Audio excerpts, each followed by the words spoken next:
Hello? Someone's watching me.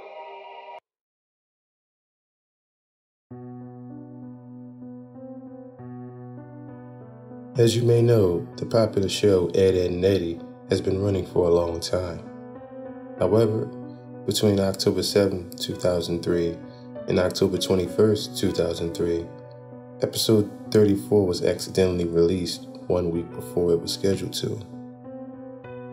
It was also known to some around the office the primary writer had been sick with the flu. And instead of going to make episode 34, the show was supposed to replay episode 1. At 5 a.m. Eastern, people reported a very disturbing new episode premiering on Cartoon Network. Some children were unfortunate enough to see it. Apparently, the quality of the episode was mediocre when held to the regular standards. Animation was choppy. Sound was constricted and very muffled. Reports of a line running up and down, similar to a crappy VHS tape, were received.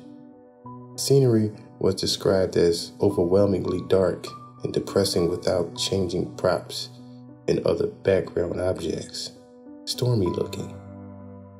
Characters also behaved oddly. Instead of the normal goofy, hijinks-inspired personalities, viewers complained they seemed extremely agitated, gratuitously hateful towards each other, and constantly about to begin sobbing after the lines. The protagonist also had a very bad lisp. No one knows why. But he spoke with a sexual tone, and that further bothered the viewers. I was one of these viewers. The episode began with Eddy walking down the street with Ed. I noted that Double D was missing. There was an angular shot coming from in front of the two to show them walking toward the viewer. He, Eddy, was wearing an angry look he does when something goes wrong. His eyes were red around the iris. Ed looked absolutely forlorn and practically dragged behind Eddy, tears in his eyes, which were both lazy and looking in opposite outward directions. Kevin, the series antagonist, was riding his bike opposite of the Eds, towards them. The shot became blurry, and low moans were heard coming from Eddy before Kevin hit him, which never happened because the screen went to black. The screen then snapped back, and Kevin was again headed towards Eddy. The view was so blurry this time, all I saw was a green blob headed towards a yellow one. Again, the low moan. Only this time it sounded like the microphone was broken and the loud static came, greatly overshadowing the moan. A claymation sequence of Double D sleeping in Eddy's bed came up. Honestly, it may have just been the abruptness, but I jumped and shivered. Waking up and getting out of bed, he moved oddly around the circular room, the fast pitter-patter of footsteps being the only audio. The step sounds were very clear as I was shown a bird's eye view of him scampering around the room. There were no visible doors. Double D began screeching, sounded like a fisher cat as he moved wildly around the cell of a room, faster and faster until the screen began blurring again. The purple room's color swallowing a now orange blur. An extreme close-up of Double D's front door sat in absolute silence for a maddening long time, at least 2 minutes of dead silence in the door.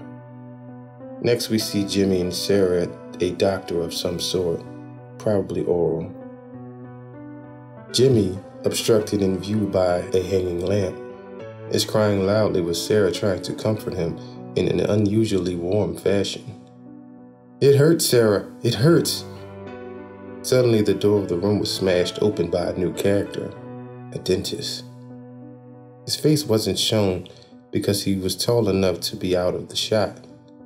Sarah was escorted out of the room. Jimmy was shown. His headgear was mangled, the front bent upwards, stretching his lip very high, tearing proportions. The front of his gums was trickling blood, and his teeth were missing.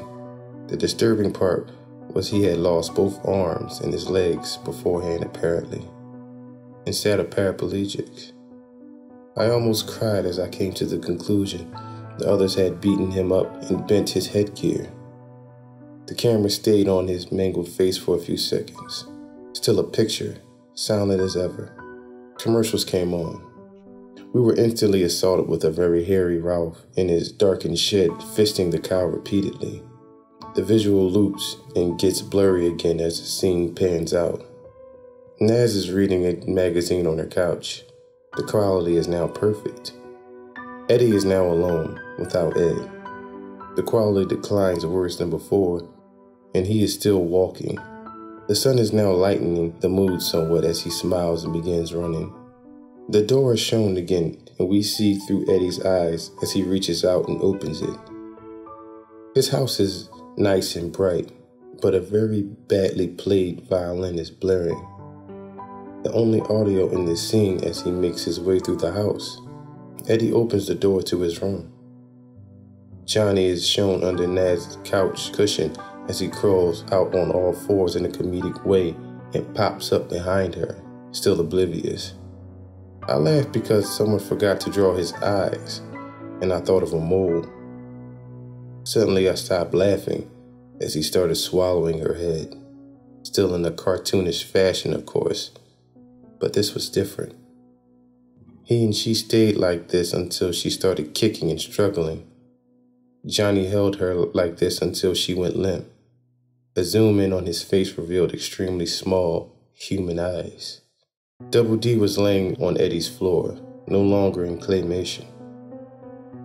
The camera showed Eddy's house for the remainder of the episode, about 3 minutes, and the next program began on the spot.